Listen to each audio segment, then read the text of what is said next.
Hi guys, what is going on? My name's Tamara and this is Tommy here and welcome to my channel. So I'm still fostering the kittens and you can watch the video about that in my previous video and learn something new, but today I will be talking about booking co-star roles. So co-star is one or two lines in a television show, and basically it's like one of the hardest things to book from what I've heard, because reason for that is you have to get the vibe from the show. Like if it's a comedy, if it's a drama, if it's a historical drama, if it's a sci-fi, if it's a fantasy. How do you find out what's the genre of the show? Is you read the script. Also, you have to be authentic. You have to look like you're not acting, but you are your real self. You are, yeah, you're saying the lines, but you are saying the lines as you. Co-star role usually pays $1,000 and up, depending on the production. But it should be $1,000 and up, because if it's less than that, then it's no thanks. And once you book that co-star, you get your own honey wagon, which is like really small trailer.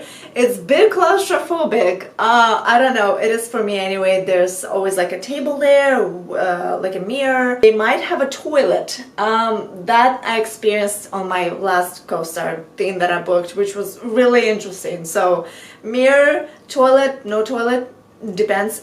Table, bed to sleep on, because sometimes you get night shoots and you just want to rest. And you hang out at the honey wagon all day pretty much. It can take all day. Sometimes it does not take all day, which is always nice, because technically $1,000 and up is your daily rate. So the first co-star I booked was Killing It with Craig Robinson in the lead role. And I gave my most authentic performance. It was my second time being naked on, no, professionally it would be my second time being naked on the camera, so yeah, but it was such a great experience. Because I tried to be in my best shape and form. I didn't eat anything until after, so I was pretty much on the set all day, and we only had to shoot for almost an hour, which is nothing. Like, I liked being there, and I even had my own stand-in. I'm like, I can do that. I did it before. That role, it was a porn star. For that role, I tried my best to give the impression of a porn star. I got my dominatrix clothing on, and I tried to, I tried to make it look as authentic as possible by me doing it to the guy while the guy was in front of me, because if I did it this way, they would not like my audition. And I cannot talk about my second co-star role because it has not been released yet. Oh, speaking of which, you have to sign an NDA form for both audition and once you book the job. NDAs are really important. You cannot post anything on social media. You cannot talk about it with anyone. If you talk about it to somebody, you will be fired, from what I was told. So basically you have to keep it a secret. So like, I remember like for Doctor Who, if you are familiar with that show, the main actors, they had to keep their mouths shut for like a year or so, because they could not tell people, oh yeah, I'll be playing the Doctor, Doctor Who, and they were like, yeah, so you can't do that. You cannot release information. But yeah, like when I booked my second co-star, I get excited. Sometimes I cry. I was like, really? Me? They liked me? Like, I auditioned for the same casting director before many times, and my performance was authentic. It was me, and I tried to make it look as real as possible. I knew where I was at, so you have to know where you are in the scene. You have to know who you are in the scene. What period is the show in, and stuff like that.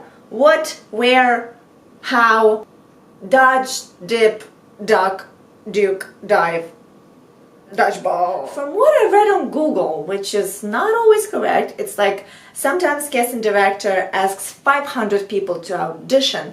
They like 60 people for callbacks and only one gets chosen. For the other part, I also had to be like naked and stuff, and apparently I'm so good at it, they just liked it.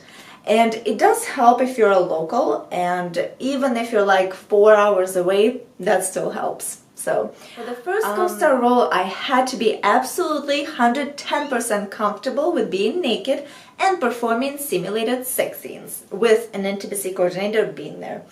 On my second one, we also had an intimacy coordinator, and she was so sweet, and all of them are really sweet and really professional, and it's always a closed set if the sex scenes are being performed. So there's that.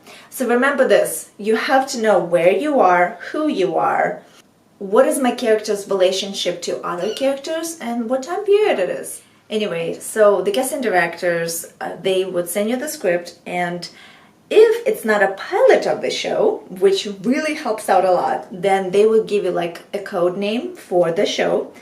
And yeah, they send you the script, and then you have to like Google the casting director, especially the director and producer of the show, and then soon you'll find out and you'll be like, okay, this fits the puzzle, this. And character names, especially character names, that's really important. They might change because sometimes casting directors will give you dummy sides, which is not the part of the script, but they're just dummy sides for the audition particularly. So Googling that show for which you're auditioning for really helps because you get the vibe of the show, because sometimes it could be really slow paced and sometimes it could be fast paced. It's either or. So yeah, I really hope you guys enjoyed this video. Click like, subscribe, and follow me on socials. Yeah, and thank you so much for watching. As always, thank you guys so much for your support.